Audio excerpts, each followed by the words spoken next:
తెలంగాణ రాష్ట్ర అప్పులపై అధికార విపక్షాల మధ్య మాటల యుద్ధం నడుస్తోంది. ఈ నేపథ్యంలో అప్పులపై చర్చించేందుకు ప్రెస్ క్లబ్కు రావాలన్న మంత్రి జూపల్లి వ్యాఖ్యలపై మాజీ మంత్రి హరీష్ రావు స్పందించారు. చర్చకు వస్తామని చెబుతున్నా ఎన్నిసార్లు లొకేషన్స్ మారుస్తారని మండిపడ్డారు. 4 నెలల క్రితమే అసెంబ్లీలో ముఖ్యమంత్రి రేవంత్ రెడ్డి 3,47,294 కోట్లు అప్పులు చేశామని చెబితే ఇప్పుడు మంత్రి జూపల్లి 1,34,055 కోట్లని చెబుతున్నారని విమర్శించారు.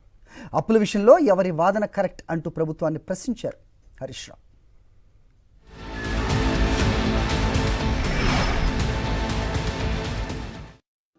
నాకు సమాచారం ఉన్న సందర్భంలో నేను ప్రెస్లో చూసి నేను దాని మీద రియాక్ట్ అయినా. నా ప్రభుత్వంలో భాగస్వామి కదా, నాకు బాధ్యత ఉంది కదా, అందుకే రియాక్ట్ అయినా. మీరు చెప్పండి అంటున్నా. పాలమూరు పౌరుషానికి ఉందా లేదా, చీము రక్తం ఉందా అని మాట్లాడి హరీష్ రావు, నీకుందా నాకుందా అనేది తేలిపోతుంది కదా. నేను రాజీనామా చేస్తా చెప్తున్నా. ఎమ్మెల్యే పదవికి మంత్రి పదవి రాజీనామా చేసి చెప్తున్నా. 4 నెలల కిందనే రేవంత్ రెడ్డి 3,47,294 కోట్లు అప్పు చేసినా అని ఎక్కడో చెప్పలే, నిండు అసెంబ్లీలో చెప్పిండు. మరి జూపల్లి ఏమంటుంది? 1,77,058 కోట్లు. ఇప్పుడు ఎవరిని కరెక్టు? రేవంత్ రెడ్డి కరెక్టా, జూపల్లిని కరెక్టా?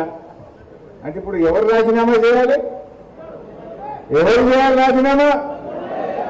పాలమూరు బిడ్డలైతే, పౌరుషం ఉంటే, సీను నెత్తులుంటే తక్షణమే రాజీనామా చేస్తారు జూపల్లి.